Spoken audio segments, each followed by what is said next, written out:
What's the greatest card in the history of Magic that has a deck can have any number of these claws? There have been 8 of them total ever, Heir Apparent being the newest in Foundations. So let's rank them. Let's rank the 8 and figure out the worst and the best. In the number 8 slot is the overall weakest. Let's go Relentless Rats. Black, 1 for a 2/2 rat, gets +1/+1 for each other creature on the battlefield named Relentless Rats, and of course, a deck can have any number of cards named Relentless Rats. Being the first time they ever printed a card like this, I think Relentless Rats just ends up in a situation where it doesn't feel like for 3 mana you're getting as much value, because your deck ends up being very one-dimensional if you're just casting 3 mana 2/2s. Number 7, we're gonna go Templar Knight, white 1 for a 3/1 Vigilance Human Knight, white, tap 5 untapped attacking creatures you control named Templar Knight, search your library for a legendary artifact card, put it on the battlefield. Coming to us in Assassin's Creed, this is the second newest one. Now I think a 2 mana 3/1 Vigilance is pretty good. I just think having to tap 5 of them to get a legendary artifact, it's like, what are you getting? Probably the One Ring, I guess. Number 6, we're going Persistent Petitioners, blue 1 for a 1/3 Human Advisor, 1 and a tap, target player mills a card, tap 4 untapped advisors you control, target player mills 12 cards. Petitioners has actually seen a decent amount of real tournament play. I think the fact that it's a little bit weak if you don't get the one main strategy going is one of the things that's bad, because you have to fill your deck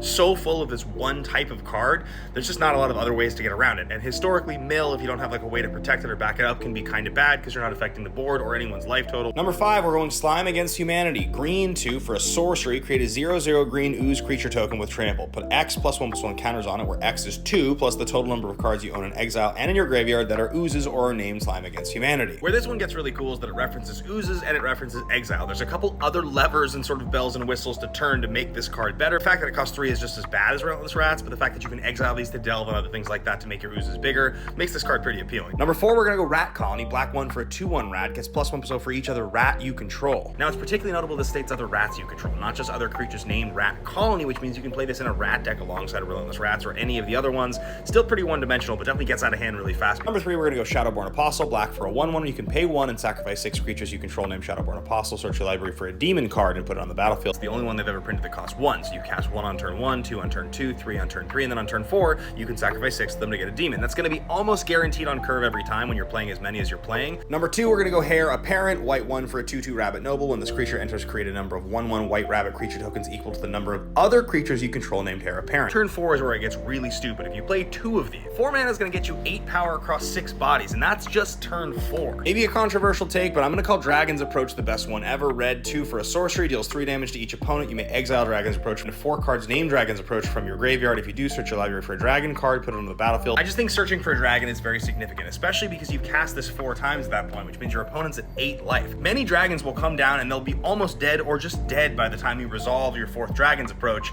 I think this card is actually built to be competitive and comboed with and very, very good. To me, it's the best one of all time. What do you think? Do you agree? Do you disagree? Let me